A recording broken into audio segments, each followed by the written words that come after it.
My name's Travis. I'm 31, and every year I tell myself the same thing. This will be the last Thanksgiving I host. Every single year. Yet somehow, there I am, arms deep in turkey brine, meticulously folding napkins into little fan shapes, and smiling through gritted teeth while my Aunt Karen critiques my choice of wine like I bottled it myself. But this year managed to outdo every previous disaster. Not because someone brought up politics or because Uncle Roy got drunk and knocked over the charcuterie board again. No, this time it was quieter, sneakier.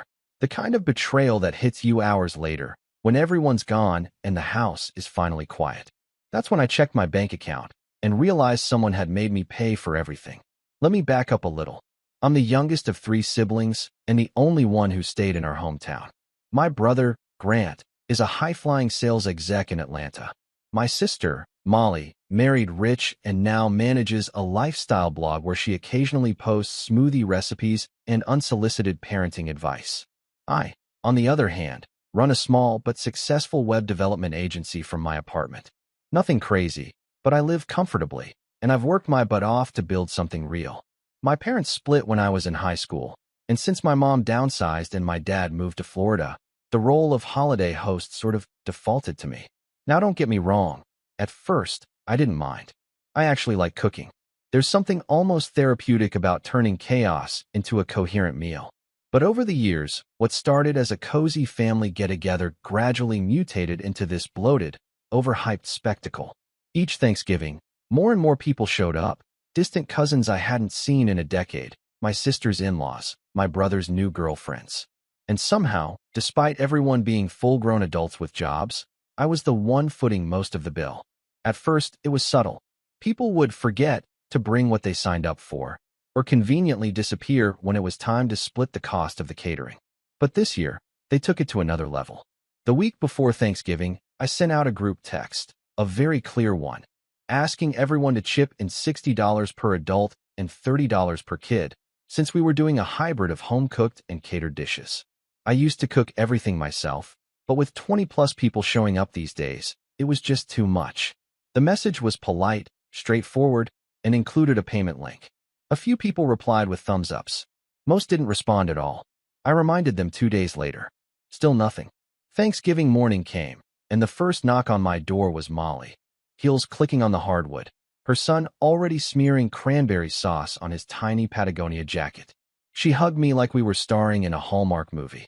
"You're amazing for doing all this again, Trav," she said, placing a decorative squash on my already cluttered counter. I raised an eyebrow. "Did you send your part for the food?" I asked. She blinked. "Oh, didn't we do that already? I thought Chad sent it." Chad, her husband, was busy outside arguing with someone about where to park his Tesla. I just nodded and let it slide. Then came Grant, booming through the doorway like he owned the place.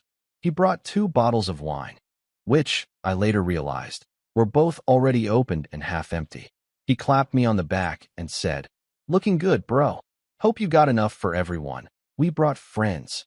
Sure enough, trailing behind him were 3 people I'd never seen before. 2 women and a guy wearing a leather vest and holding a ukulele. I blinked. Are they staying for dinner?" "Oh yeah. They were too far from home to visit family. So we figured, more the merrier." Sure. Why not? By the time dinner actually started, my place looked like a magazine shoot gone wrong. There were candles burning unevenly, kids screaming in the hallway, my mom loudly asking if the turkey was organic or just free range, and someone, probably Uncle Roy, playing country music from their phone in the living room. I was holding it together by a thread, just one thin, gravy-splattered thread. Dinner was fine, I guess. No huge fights. No dogs jumping on the table this year. People ate, drank, and praised my mashed potatoes like I'd just split the atom. Nobody mentioned the contribution I'd asked for. Not once. I even brought it up, casually, during dessert. "Hey, I sent that payment request earlier in the week. Just want to make sure it didn't get lost?" I asked the table, keeping it light. A few mumbled, "Oh yeah, gotta do that," and someone changed the subject to Black Friday deals. I should have known then. The night ended around 11. People started to drift out in waves, some with take-home containers they had apparently brought in advance, like this was a restaurant. Molly air-kissed me on the cheek and whispered, You're the best baby brother ever," before grabbing a whole pie I didn't remember offering her.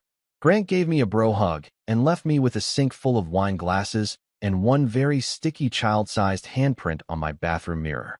At midnight, I finally collapsed onto the couch, scrolling through my phone absent-mindedly until I opened my banking app out of habit. And there it was, $2,403.17. Pending. From the restaurant. Not just the catering bill. The full bill. Meals, drinks, and wait. Uber charges? I clicked in confusion and saw that several rides had been booked to and from the restaurant under my saved card. The catering company I used had a bundled app that, for convenience, let people add rides or extra wine orders under the same group. Apparently, someone in my family had just started using it like a group tab. At first I thought it was a mistake. Maybe the card info got mixed up. Maybe someone used the wrong profile. But then I saw the email confirmation. It was my name, my email. I checked the app's log. Multiple users had added to the order. Different names. Same billing info. I just sat there, stunned. Not angry. Not yet. Just numb. Then I saw it. A new message in the family group chat. From Aunt Carol. "Thanks again, Travis. You're so generous. We all assumed you were treating since you're doing so well. We'll host next year." My stomach dropped. I didn't even know what to reply. My chest felt tight. I scrolled back through the chat history. Not a single offer to split the cost. Not one person asked. They just assumed. Or worse, they knew and didn't care. And that's when it hit me. They didn't forget to pay. They decided not to. That's when the anger started. And I had no idea, as I lay there staring at that glowing $2,400 charge, that I was just beginning to uncover how deep this little assumption really went. I didn't sleep that night. I just laid there on the couch, fully dressed, staring at the ceiling fan spinning lazily above me. Every now and then, my eyes would flick back to my phone, like the $2,403.17 charge might disappear if I stared hard enough. But it didn't. It sat there like a weight on my chest, a perfect, unavoidable number. Not just a number, a reminder of how they saw me. Not as a brother, a cousin, a nephew, but as a bank. A convenient little ATM in a flannel shirt who happened to be doing well, and therefore, apparently, owed them all dinner, drinks, dessert, and a fleet of Uber rides. I started to replay the night in my head, obsessively. The half-hugs, the fake smiles, the way Molly had taken home 2 full containers of mac and cheese without asking. How Chad had handed my son's old Lego set to his nephew like it was his to give away. How my own mom had asked, in front of everyone, "Is this your new sofa? It's cute. A little modern for my taste, but I guess if you like it." Every small moment I'd brushed off over the years came flooding back in with horrifying clarity. Like the time Grant accidentally used my Netflix for 6 months without paying. Or how Aunt Carol once asked if I could just handle the Christmas shopping this year, and then handed me a list of 14 names, complete with sizes and preferred brands. And how everyone always praised me, loudly, publicly, for being the responsible one, or so generous, but never once asked if I was okay. If I needed anything. If maybe I didn't want to be that guy anymore. By 4:30 a.m., I wasn't tired. I was seething. And still, a small part of me hoped it was just a mistake. That someone, anyone, would text back and say, "Hey, that was messed up. I'm sending you my part." But when I opened the group chat again, the only thing new was a meme Grant had sent about leftover turkey being better than the original meal. A string of laughing emojis followed. Nobody mentioned the charge.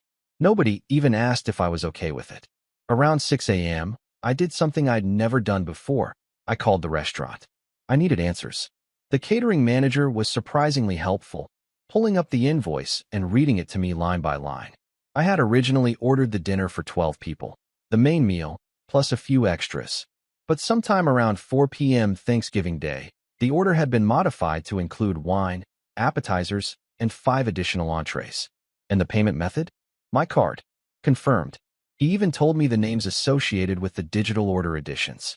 Chad, Molly, Carol, even Grant's friend Rick the ukulele guy. It wasn't a mistake. It was deliberate. I was shaking when I hung up. Not from rage, exactly. Not yet. It was more like betrayal layered over embarrassment. Like I'd shown up for a play and realized halfway through that I was the punchline. The idiot. The one paying for everyone else's fun while they laughed behind my back and toasted to how well I was doing. And still, I didn't say anything. Not yet. Instead, I did what I always did. I cleaned. I washed every dish, scrubbed the wine stains from the tablecloth, threw out half-eaten pie slices, and wiped down the stove. I gathered all the throw blankets, sprayed the couch, even swept the entryway. It was almost manic, like if I just cleaned hard enough, maybe I could scrub away the feeling that had settled in my chest. By the time I finished, it was nearly noon. That's when my phone rang. It was Molly. I took a breath and answered, trying to keep my tone even. "Hey," I said. "Oh, finally," she chirped. "Chad was trying to get a hold of you. Did you block him?" I blinked. "No. Why would I block Chad?" She sighed, like I was already being difficult. "I don't know. He just said his Uber receipts went through your card, and he wanted to double-check you didn't mind. You know, since it was all kind of last minute and you seemed fine with it." I couldn't even speak for a second. "Molly," I said slowly. "I didn't approve any of that.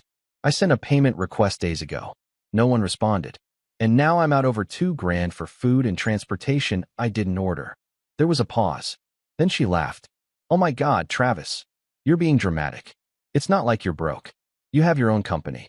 What's $2,000 to someone like you?" Something inside me snapped. I don't even remember hanging up. I just remember tossing my phone on the kitchen counter like it was covered in slime. I could still hear her voice in my head. "What's $2,000 to someone like you?" Like I was some tech billionaire, not a guy who still bought store-brand cereal and wore jeans until they frayed at the pockets. Like success meant I owed them something. That afternoon, I drove to my mom's place. Not to confront her, not yet. I just needed confirmation. Something. I told her I was dropping off leftovers, and sat with her in the living room while she went on about how nice the evening was. "I think this was one of the better Thanksgivings," she said, sipping tea.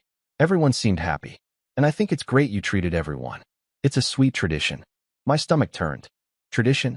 I echoed. "Well, you always end up covering things. That's just kind of how it goes now, isn't it? You've got the space, the income. You're the dependable one." And just like that, I realized something chilling. They had all normalized it. It wasn't even a surprise to them. It was just expected. I drove home in silence. And later that night, just to confirm how far the entitlement had gone, I sent a polite message in the group chat. "Hey everyone, I noticed the total charge for food and rides came to over $2,400. I hadn't budgeted for that, especially since I asked everyone to chip in. Please let me know when you can send your portion, $60 per adult, $30 per kid, plus whatever you added through the app." Within 15 minutes, the replies started. First, from Aunt Carol. "Oh honey, I thought you were treating. That's what your mom said." Then from Chad. "Wait, what? I thought it was covered already. Can't we just handle it next month? Bit tight right now." Then Grant. "You really chasing us for pocket change, Trav? Kinda tacky, bro." The others started liking his message. Someone even added a laughing emoji.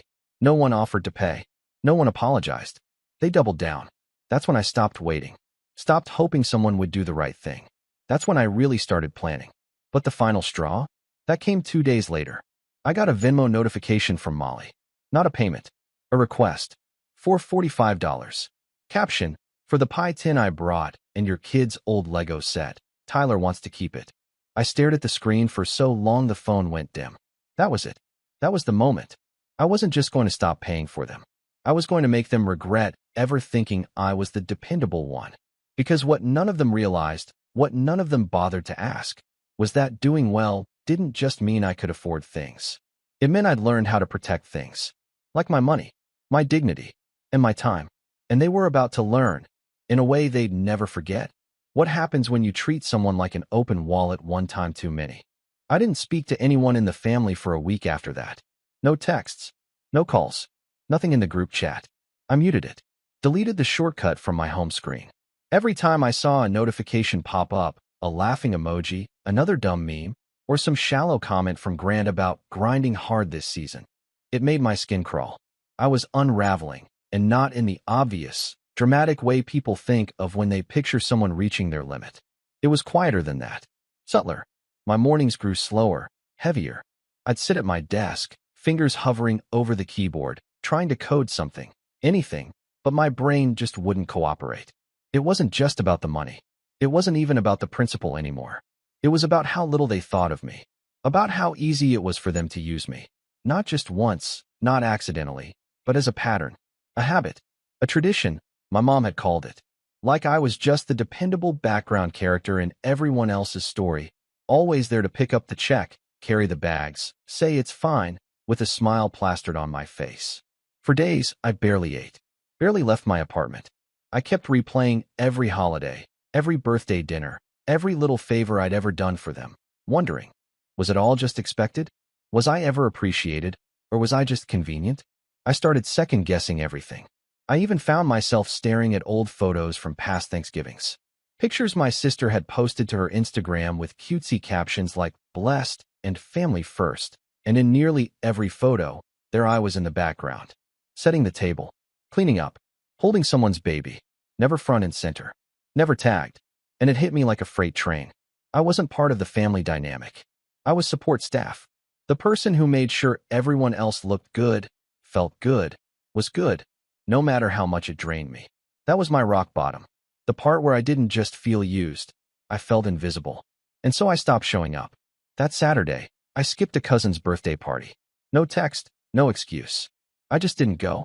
Then I ignored a message from my mom asking if I could help figure out why her Wi-Fi wasn't working again. I'd fixed it 4 times in the past 2 months. I let the message sit unread. And when Grant called me to ask if he could crash at my place next month while he was in town for some conference, I let it go to voicemail. He didn't even ask. He just assumed I had the space, the time, the willingness. It wasn't easy. Every part of me, the part that had been trained since childhood to people please, to avoid conflict, to earn love by being useful, wanted to cave, to send an apology, to go back to the role they'd cast me in. But I didn't. Instead, I started pouring that time and energy into myself. I restructured my business, took a long look at my budget, where my money was going, what subscriptions I didn't need, what clients weren't worth the stress. I raised my rates, something I'd been afraid to do for months. And to my surprise, most of my clients didn't even blink. One of them even said, "I'm shocked you didn't do this sooner." I started working out again. Nothing extreme. Just a daily walk at first, then short gym sessions. Slowly, the fog started to lift.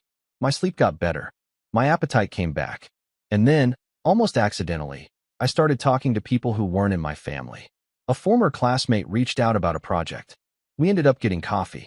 Then again the next week. I told them about the Thanksgiving fiasco, and instead of laughing or brushing it off, they actually looked angry for me. "Dude, that's messed up," they said. "You should have sent them invoices." I smiled for the first time in days. The next week, I started journaling. I know it sounds cliché, but it helped. I wrote out every little thing I remembered, every comment, every instance of being overlooked, every time I was expected to give without ever receiving.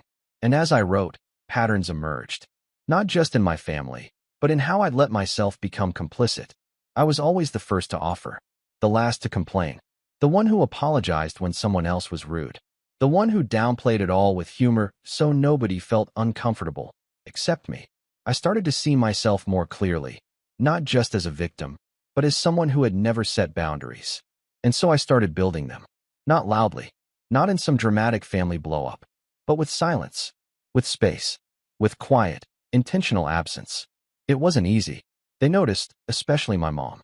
"Is everything okay, Travis?" she left in a voicemail. "You've been distant." I didn't answer. Instead, I wrote myself a list. Not of revenge plans, not yet, but of priorities. At the top of the list, stop rewarding bad behavior. That one simple sentence became my compass. So when Molly sent a group message asking if anyone could help her move a couch into her new sunroom, I didn't reply. When Chad followed up privately with, "You coming or what?" I blocked him. I started posting less on social media. No more public photos of my apartment. No stories of homemade dinners. No announcements about new clients. If they wanted to think I was doing well, they could wonder in silence. And then something strange happened. The silence worked. Aunt Carol called me, not to ask for something, but to check in. Genuinely. She said she'd noticed I hadn't been active lately and wanted to see if I was okay. I almost didn't pick up, but I did. "I'm fine," I said. And for the first time, I meant it. She was quiet for a second, then said, "You know, I didn't realize how much we relied on you. I guess we've taken it for granted." I didn't say anything. because I wasn't ready to forgive. But I appreciated the honesty.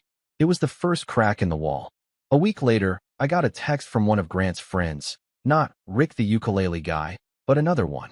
He said Grant was in town and had apparently shown up at my place without warning and was super confused when I didn't answer. I texted back, "I don't host uninvited guests anymore." That message got passed around, and slowly, the request stopped. The silence stretched longer. They didn't know I was rebuilding, didn't know I was saving every receipt, didn't know I was compiling evidence, didn't know I was planning something better than a confrontation. They thought I was sulking. They didn't realize I was transforming. And what they really didn't know was that the next time they would hear from me, the next time I made myself the center of their attention, it wouldn't be with an apology. It would be with a decision. A very expensive, very public, very permanent one. It started with a spreadsheet. I know, not exactly the most cinematic beginning to a revenge arc, but I'm a web developer. Spreadsheets are how I process the world. And in this case, it was my version of sharpening a blade. I titled it Holiday Ledger and began populating it with columns: event, date, people present, expenses paid, contributions made, who benefited, and most importantly, who knew. I went back 3 years. Birthdays, Christmases, baby showers, random family game nights that somehow always happened at my place, always catered, always featuring name-brand snacks I didn't eat, but somehow ended up buying. I combed through my bank records, Venmo history, texts, even Instagram posts to confirm who was there and what was eaten. The more I dug, the more disgusted I became. Thousands of dollars. Tens of them. No one had contributed to Thanksgiving for the past 3 years. Not a single one. The spreadsheet was more than numbers. It was a confession, from them, through their silence, through their patterns. They'd made me the mule for the entire family's comfort. But not anymore. With every row, I didn't just track debt. I tracked leverage. And the leverage was delicious. My first real move came one quiet afternoon in early December when Molly sent me an email. Not a text. An email, which already told me she was trying to keep things professional. The subject line was quick favor. "Hey Trav, I hate to bother you, but I'm finalizing some design updates for my blog and was hoping you could help tweak the layout again like you did last time. I'll give you credit at the bottom. No rush. Would just love to have it ready before New Year's. Let me know, love you." I stared at it for a while. This was the same sister who had let her husband charge drinks to my card and then laughed when I asked about repayment. So I replied, "Hi Molly, I'm glad to hear your blog is going well. I've recently overhauled my client list and am no longer accepting unpaid work. My current rate for design consulting is $125 per hour with a 2-hour minimum. Let me know if you'd like a formal estimate or invoice. Best, Travis." She didn't respond. Not at first. Then came the guilt text, 2 days later. "Really? You're charging me now? That's wow, okay." I didn't reply, because that was the point. Let them squirm. Meanwhile, I was gathering allies, not in some Ocean's 11 way, but quietly, patiently, like a chess player reclaiming the center. One was Marcus, my cousin on my dad's side, who was rarely invited to family events because he was weird. Translation: introverted and allergic to phoniness. He'd always been a black sheep, and I now realized I probably had more in common with him than anyone else in the family. I invited him out for lunch. No agenda, just catching up. It took about 20 minutes before the topic of Thanksgiving came up. "Let me guess," he said. "They roped you into paying for the whole thing again?" I stared at him. "You knew?" He laughed without humor. "Dude, they've been doing that since Grandma passed. You just didn't notice because you were too busy being nice." I nodded slowly. "Let me ask you something," I said. "Would you be interested in helping me with something?" Quietly. No drama, but maybe a little poetic justice. He smirked. I've been waiting for this day. So now I had Marcus, tech-savvy, spreadsheet fluent, and deeply petty in a way I appreciated. He helped me start pulling screenshots, emails, receipts, old family group chat exports. We created a shared folder, Holiday Justice. Every shared Google Doc had a paper trail. Every transaction linked back to a date and time. It wasn't about exposing them. Not yet. It was about being prepared. Because the perfect opportunity was coming. Christmas. One afternoon, my mom called. I debated not answering, but curiosity won. "Hi, honey," she said, too cheerful. "I've been thinking. You know how we usually do Christmas Eve at my place and Christmas Day at yours?" I paused. We used to do that, yeah. Well, I was hoping we could bring back the tradition this year. Everyone's asking about it, and it just feels more festive when you host. You always make it so cozy. I let the silence hang for a moment. So you want me to host again? Well, yes, but don't think of it like that. We'll all pitch in this time. I almost laughed. Like how everyone pitched in for Thanksgiving. Another pause. This one longer. I told them that wasn't okay, she said. I talked to Carol and Molly and said you were hurt. They said they didn't realize you were serious about the payment. I snorted. Did they offer to pay me back? No, but I think that's something you should just let go, Travis. Family's messy. You know that. And there it was. The eternal excuse. Family's messy. Translation, you're not allowed to hold them accountable. I exhaled through my nose. Let me think about it. Okay, but let me know soon. Molly wants to know if she should order a cake or if you're handling dessert. I hung up without answering. The decision was already made. I was going to host Christmas, but not in the way they expected. I started planning meticulously. Not the food, not the decor, but the framework. This was going to be the trap, the test, the grand setup. I cleaned the apartment from top to bottom. I redecorated the living room to feel colder, cleaner, less lived in. I boxed up the comfy throw pillows, hid the board games, stored the liquor bottles. I made the space look like a showroom, not a home. Because it wasn't a home for them anymore. It was a stage. Then I created a custom RSVP system on a private site I hosted. I built a Christmas guest portal with a login and everything. Each family member got a unique code. Inside, there was a menu of the catered items, from appetizers to desserts, and a required payment form before confirming attendance. Every adult was required to contribute $85 to cover the upgraded menu and $25 for kids. There was no pay later option, no gray area. You paid or you didn't come. I sent the links individually. No group chat, no warning. The responses trickled in over the next week. Aunt Carol tried to call me. I declined. Molly texted, "Wait, are you seriously charging us before Christmas dinner?" I replied, "Yes." Gran emailed, "Is this some kind of joke?" I didn't reply. Then he texted a screenshot of the payment form with the caption, "You good, bro?" I texted back one word, "Great." Within 3 days, 4 people paid. 8 didn't. Molly tried to circumvent the system by just showing up on Christmas Eve anyway. She found the building locked because I'd changed the security code on the front door. Only those who paid got the new code, along with a time window for entry and instructions for seating. But the Christmas dinner incident, was only the first domino. What came after that? That was the masterpiece. Because I wasn't just removing myself from the role they assigned me. I was about to replace that role with someone else. Someone they couldn't control. I woke up on Christmas morning to a full inbox. 15 unread messages. 6 voicemails. 3 missed calls. The subject lines alone made me grin into my coffee. This is ridiculous. Open the door, Travis. Are you seriously doing this on Christmas? Mom is freezing in her car. I sipped slowly. Cinnamon creamer, 2 sugars. The good stuff. I was already dressed, jeans, button down, fresh haircut. The apartment smelled like roast duck and herb stuffing, both catered from a place way above the family's usual budget. And I hadn't lifted a finger. Because for once, they'd paid in advance. Well, some of them. Molly, Grant, Chad, and Aunt Carol hadn't. Neither had my mom. They'd refused. Molly said it was insulting. Grant said it was tacky. Chad sent a screenshot of a meme with the caption, "This you?" and then radio silence. Carol tried calling me 5 times in 2 hours, then sent a guilt-ridden email about family meaning more than money. And my mom? She just said she was disappointed. That last one stung a little, but only for a moment, because Christmas came anyway. Marcus showed up first, right on time. He brought cookies and a bottle of wine, despite already having paid for dinner. That's the kind of guy he is. I let him in personally and handed him a guest envelope, one of the custom-printed ones I'd made. Inside was a seating assignment, a menu, a thank you card, and a small wrapped box with a Bluetooth speaker I'd gotten on sale. I thought this was about revenge, he joked, reading the card. It is, I said, but it's also about remembering who actually respects me. By 3 p.m., we were 9 in total. Cousins, 2 old friends, a neighbor who had nowhere to go for the holidays. Every one of them had contributed. Every one of them had been respectful, kind, communicative, the kind of people I wanted to be around. We sat at a long table with linen napkins and gold-rimmed plates. It looked like a magazine spread.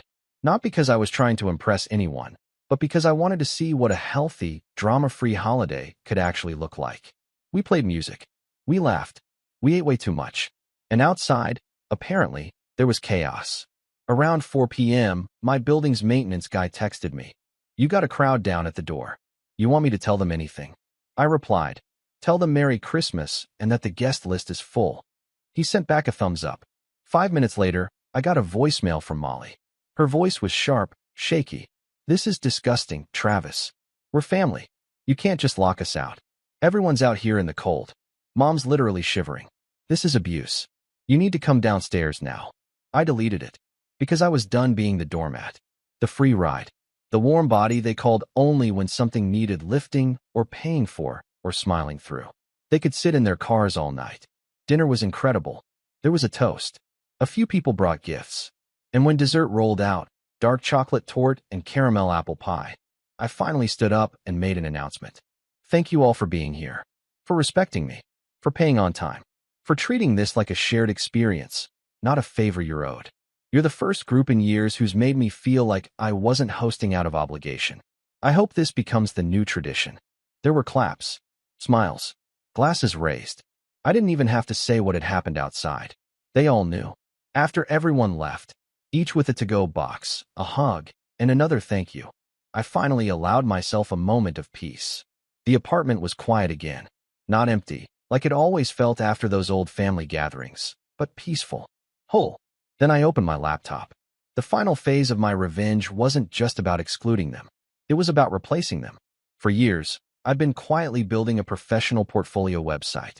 I'd kept it hidden from my family, afraid they'd either mock it or try to milk it for favors. But now, I leaned in. I updated every section, added testimonials from real clients, a price chart, automated forms, clean, crisp design. Then I added a new blog post, front and center. The cost of hosting family, a personal case study in boundaries and burnout. I didn't use names. I didn't have to. The story was detailed, honest, and backed up with math, receipts, messages, timelines. How generosity turned into expectation. How silence turned into resentment. How setting boundaries was the greatest gift I could give myself. I published it on December 27th. By January 3rd, it had over 40,000 views. Reddit picked it up. A few influencers reposted it. A family therapist even DM'd me asking if she could use it in her lecture on emotional labor. And my inbox? Flooded. Messages from strangers saying they'd experienced the same thing. That they felt seen. Validated. One woman wrote, "You put words to a decade of pain I never knew how to explain. Thank you." But the cherry on top? Molly found it. She sent me a single message, dripping with fury. "Hope your little blog post made you feel better. You embarrassed us in front of thousands of people." I replied, "Good. Now imagine how I felt for years." That was the last time she messaged me. My mom called again a few days later. She sounded tired. "I read the post," she said. "I wish you'd talk to me first." "I did," I said quietly. "You just didn't listen." There was a pause. Then, "I'm sorry. I didn't say anything. Because I wasn't doing this for her. Or for them. Or even for revenge anymore. I was doing it for me. For the person I'd buried under years of forced smiles and unchecked generosity. The person who finally understood that love without respect is just manipulation and holiday wrapping paper. The person who learned, maybe too late, but just in time, that you teach people how to treat you by what you tolerate. That night, I deleted the old family group chat. Then I made a new one. It had 4 people in it. And not a single one of them ever expected me to foot the bill. I wasn't their wallet anymore. I was finally me. And for the first time in my life, that was enough.